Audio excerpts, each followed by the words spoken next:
বিভিন্ন দাবি দাওয়া তুলে ধরে বুধবার মালদা শহরে একযোগে জোরদার আন্দোলনে নামল 4টি আদিবাসী সংগঠন।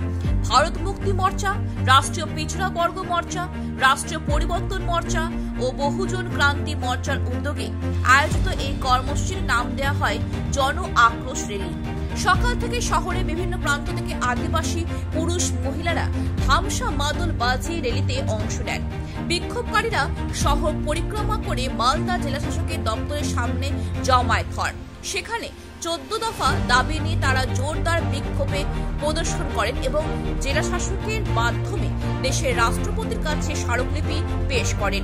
দাবিগুলির মধ্যে উল্লেখযোগ্য ইভিএম এর বদলে ব্যালটে ভোট গ্রহণের দাবি, জাতিভিত্তিক জনগণনা চালুর ব্যবস্থা, আদিবাসী সম্প্রদায় ও বিশেষ করে আদিবাসী মহিলাদের ওপর ঘটে চলা অত্যাচারের বিরুদ্ধে কঠোর পদক্ষেপ এবং সামাজিক ন্যায় ও সংরক্ষণ সংক্রান্ত আইন কার্যকরভাবে বাস্তবায়ন।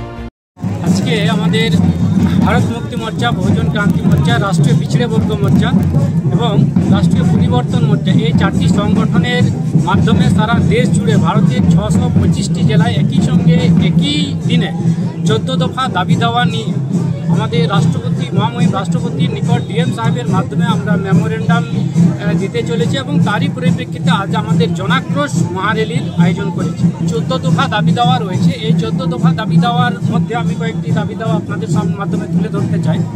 প্রথম দাবি দেওয়া হচ্ছে ইভিএমকে হটাতে হবে এবং ব্যালট পেপারে নির্বাচন করাতে হবে। সমস্ত রকমের নির্বাচন, পঞ্চায়েত থেকে শুরু করে লোকসভা, বিধানসভা সমস্ত রকমের নির্বাচন ব্যালট পেপারের মাধ্যমে করাতে হবে। দ্বিতীয় দাবি, ওবিসিদের সমেত সমস্ত জাতিগোষ্ঠীর, এসসি এসটি ওবিসি সমস্ত জাতিগোষ্ঠীর জাতিভিত্তিক জনগণনা করতে হবে এবং যার যত সংখ্যা ভারী তার তত ভাগিদারি সুনিশ্চিত করতে হবে।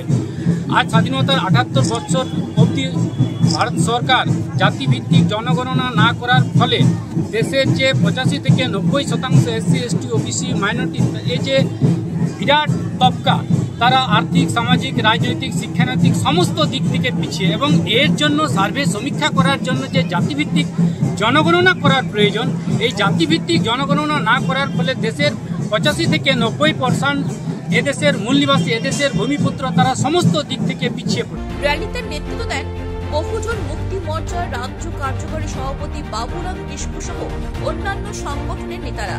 তারা জানান, আদিবাসীদের ন্যায্য দাবি দীর্ঘদিন উপেক্ষিত হচ্ছে, তাই গণতান্ত্রিক উপায়ে এই প্রতিবাদ কর্মসূচি পালন করা হয়েছে। সংগঠনগুলির হুঁশিয়ারি, দাবিগুলি দ্রুত বিবেচনা না করা হলে রাজ্য জুড়ে আরও বৃহত্তর আন্দোলনে গড়ে তোলা হবে। মালদা থেকে নিজস্ব প্রতিনিধি রিপোর্ট, খবর বাংলা।